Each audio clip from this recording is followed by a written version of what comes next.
London, Reuters. British Prime Minister Theresa May will tell the European Union on Monday the ball is in their court in Brexit talks, trying to advance negotiations despite a party conference that left her weaker than ever. May's keynote speech at last week's conference, meant to revive her premiership, was marred by a repetitive cough, a prankster handing her a bogus employment termination notice and a stage malfunction. That came after May called a snap election in June and lost her party its majority in Parliament. She has so far fought off attempts to unseat her and now wants to refocus on Brexit talks to unravel more than 40 years of union, with just 18 months to go before the country leaves the EU and must redefine its place in the world.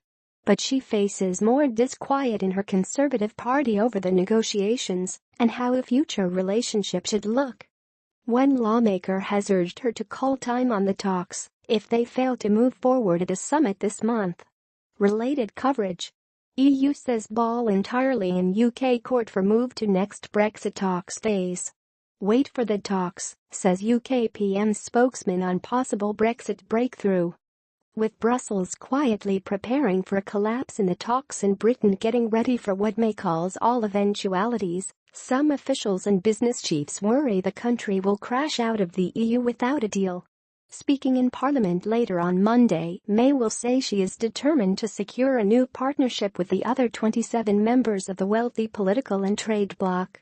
Achieving that partnership will require leadership and flexibility, not just from us, but from our friends, the 27 nations of the EU, she will say, according to excerpts of her speech. And as we look forward to the next stage, the ball is in their court. But I am optimistic we will receive a positive response. Trading conditions.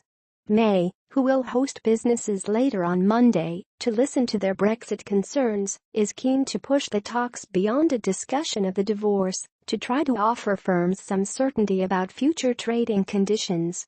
A report that aerospace manufacturer BAE Systems is planning to cut more than 1,000 jobs can only add pressure for May to press her case for the EU to move beyond talks on the divorce settlement, the rights of expatriates and the border with EU member Ireland.